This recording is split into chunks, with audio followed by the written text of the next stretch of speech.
नमस्कार मित्रांनो, आपण आता चाललोय पंढरपूरला। इथे गेल्यानंतर श्री विठू माऊलींचं खूप सुंदर असं दर्शन झालं, पण जेवायचं कुठं हा मोठा प्रश्न होता। पण मंदिराजवळ एक भन्नाट ठिकाण मला मिळालं, ते आज मी तुम्हाला दाखवणार आहे। मंदिराजवळ छत्रपती शिवाजी महाराज चौक आहे, त्या ठिकाणी सेंट्रल मॉल बिल्डिंग आहे, त्या बिल्डिंगच्या 3ऱ्या मजल्यावर पंढरपूरमध्ये जेवायचं कुठं? श्री राजभोग थाळीमधील पंचपक्वान्न तयार या ठिकाणी होत आहेत। किचन तर एकदम क्लीन होतं आणि वेगवेगळे भारी भारी पदार्थ या ठिकाणी तयार होत होते। आज मेनू मध्ये साधे नाही तर मलाई गुलाबजाम होते। 2 भागामध्ये कापलं जातं आणि त्याच्यावर मलाई लावली जाते आणि काजू बदाम पिस्ता टाकून हे रेडी होतं। या ठिकाणी होत आहेत तयार गरम गरम फुलके, बघा किती मस्त फुलले आहेत ना।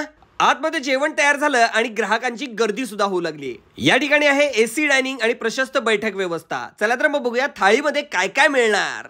जलजीरा चटनी, इमली की चटनी, हरा वाला चटनी, सलाद, अचार, स्नैक्स में सुरती प्लाजा, दही वड़ा है, बालोर मुठिया पापड़ी है, पनीर की सब्जी है, छोले मसाला है, आलू टमाटर है, पंजाबी दाल है, गुजराती कड़ी है, मलाई जामुन है, हलवा है, मसाला राइस है, प्लेन राइस है, फुल्का रोटी है, पूड़ी है और बाजरे का रोटला है और पापड़ और साथ में पानी की बोतल।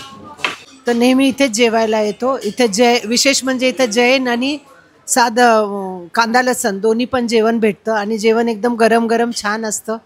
खूप छान आहे इथलं जेवण, वातावरण एकदम प्रफुल्लित आहे, सात्विक वाटतं आणि इथं जेवण आवडलेलं आहे खूप सुंदर। त्यातल्या त्यात आज दहीवडा होता, तो सुद्धा आवडलेला आहे। बट डिश पण सुंदर आहे आणि व्हरायटीज पण भरपूर आहेत, म्हणजे पैसा वसूल आहे पूर्ण आपलं।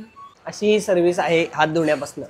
मित्रांनो, मस्तपैकी मोठीच्या मोठी अनलिमिटेड राजभोग थाळी 270 रुपयाला, ज्याच्यामध्ये अनलिमिटेड स्वीट सुद्धा आहे आणि एसी डायनिंग हॉल आहे।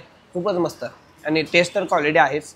मित्रांनो, फुल व्हिडिओ यूट्यूब चॅनलवर नक्की बघा, त्यामध्ये तुम्हाला स्पेशल या राईस भाजीची रेसिपी मिळेल आणि दहीवडा पण फार भारी आहे बघा, ज्यामध्ये लोटपोट असलेला दहीवडा मस्त।